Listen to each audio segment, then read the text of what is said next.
মেয়েদের তারাবির সালাত আদায় করার সঠিক নিয়ম কোনটি? প্রিয় ভাই ও বন্ধুরা, আমাদের অনেক মা বোনেরা রয়েছে, তারা মসজিদে যেতে পারে না, মসজিদে যায় না, ঘরের ভিতরে তারাবির সালাত আদায় করবে। এবং তারাবির সালাত এত ফজিলতপূর্ণ একটা ইবাদত, কেউ ছাড়তে চায় না। তার জন্য আমাদের জেনে নিতে হবে সঠিক নিয়ম কোনটি, সেভাবে তাদের তারাবির সালাত আদায় করতে হবে।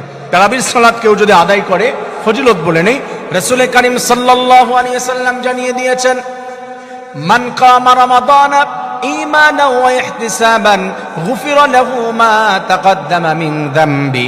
আমার কোন উম্মত যদি ঈমান ইহতিসাবের সঙ্গে তারাবির সালাতে দাঁড়িয়ে যায়, আল্লাহ রাব্বুল আলামিন তার জিন্দেগির সব অপরাধগুলো ক্ষমা করে মাসুম বানিয়ে দেয়। সুবহানাল্লাহ। তাই তারাবির সালাত কেউ ছাড়তে চায় না। মা বোনেরা কিভাবে তারা তারাবির সালাত আদায় করবে? মনে রাখবেন, তারাবির সালাত হচ্ছে একটা এক্সট্রা সালাত, মানে হচ্ছে এটা নফল সালাত।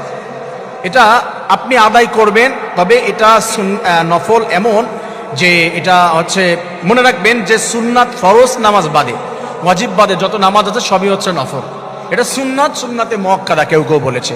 ও অনেক তাকিদপূর্ণ, মানে অনেক গুরুত্বপূর্ণ একটি সালাত, আমরা আদায় করার চেষ্টা করব। কিন্তু এই সালাত আপনি আদায় করার জন্য যদি ব্যবস্থা থাকে মসজিদে যাওয়া, সেইখানে চতুর্দিক দিয়ে, আমি ওইদিকে ব্যাখ্যা দিতে চাচ্ছি না, এবং চান মসজিদে যেতে, সেফটি থাকে 100%, সেক্ষেত্রে আপনি মসজিদে যেতে পারেন।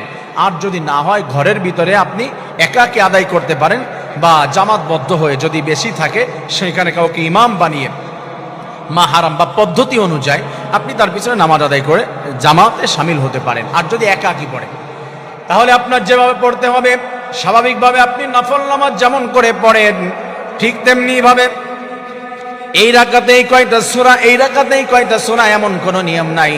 সাধারণভাবে আপনার যদি মুখস্থ বেশি না থাকে, প্রথম রাকাতেই সূরা ফাতিহার পরে ইখলাস পড়তে পারেন, তারপরে আপনি সূরা নাস পড়তে পারেন, চাইলে আপনি সূরা কাউসার পড়তে পারেন, তারপরে ইখলাস পড়তে পারেন, চাইলে আপনি ফিল পড়বেন, তারপরে আপনি কুরাইশ পড়বেন, যেইভাবে চান পড়তে পারেন। এটা 3 বার, ওইটা 5 বার, এমন কোনো নিয়ম হাদিসের ভিতরে নাই।